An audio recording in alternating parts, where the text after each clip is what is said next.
Harry's fans, it's race day top 5 with me, Frank 5. Sunday washout. Mother Nature screwed Sunday for the fans at the Monster Mile.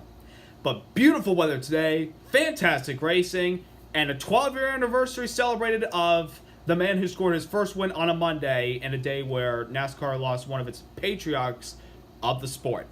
Number 1, Martin Truex Jr. with the move from Furniture Row Racing to Joe Gibbs Racing. It's been paying off the last few races. Scored his second win of the season in the Gander RV 400 today at the Monster Mile Dover International Speedway over Alex Bowman, Kyle Larson, Kevin Harvick, and Chase Elliott, the top 5. And I gotta tell you, Martin Truex Jr.'s performance today was phenomenal. We all know that how good Martin Truex Jr. is here, obviously. His first one came 12 years ago on a Monday, the day we lost Bill France Jr., and then a few years ago, he won the fall race, which was part of the playoffs. So it's been a while since he won the spring, but Truex is fairly good. Plus, this is his home track because it's close to Maine in New Jersey where he's from.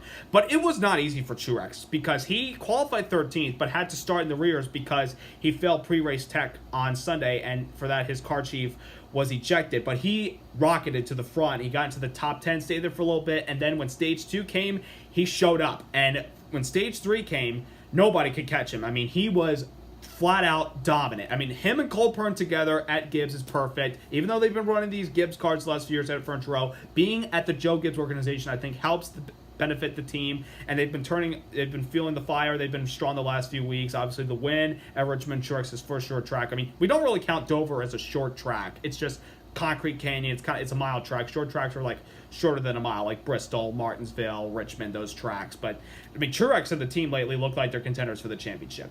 Number 2, Alex Bowman coming off his first top 5 of the year, a second place at Talladega, another second place today. And just like Martin Truex, he had to start in the rears because he failed pre-race tech, and he qualified 5th.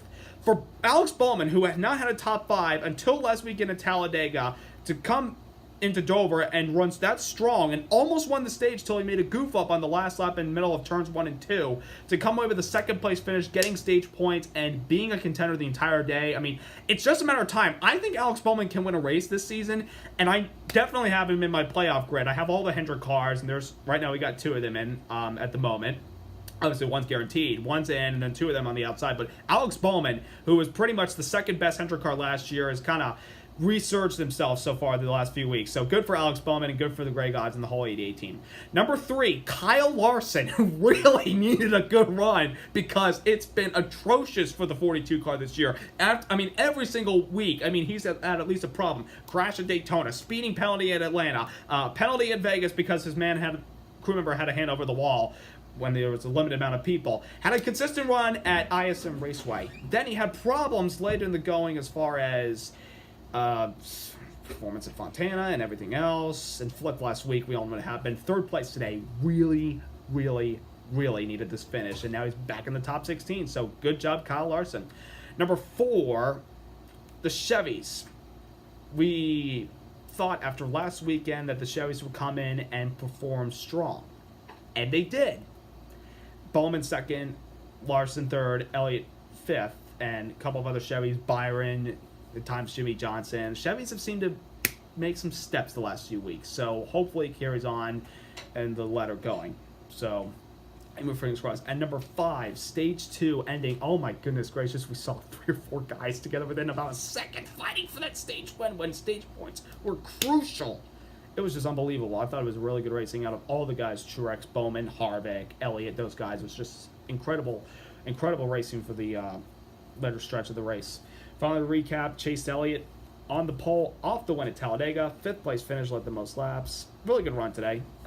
Really wish we could have done better. I mean, we were really good in the first 2 stages, and then final stage just kind of fell off the top 3, settled for 5th. Regardless, though, it was a great day off, the win at Dega, and we got some points rolling and kind of continuing to carry the Chevy banner. Honestly, we were, other than Bowman and Larson, we were like the best of the Chevys all day.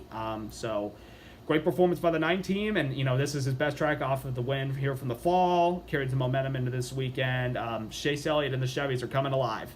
So up next, Mother's Day weekend under the lights at Kansas, and we all know how strong Kevin Harvick was at this track last year. He literally dominated the field, put up a couple challenges from people like Truex and Blaney and Larson. Let's see if he can get his first win of the season this upcoming weekend, or can Jimmy Johnson still try to find a way to turn it around because they're trying their best even with the new crew chief, or will somebody else jump in there, put their hat in the equation, like Ryan Blaney, who's really good here, or off this good finish, and he was really strong in both races last year, Kyle Larson. Only time will tell. So in the meantime, subscribe, like. Hope you enjoyed the Monday race at Dover. Congrats to Martin Truex Jr. and the whole 19 team. I'll see you next week.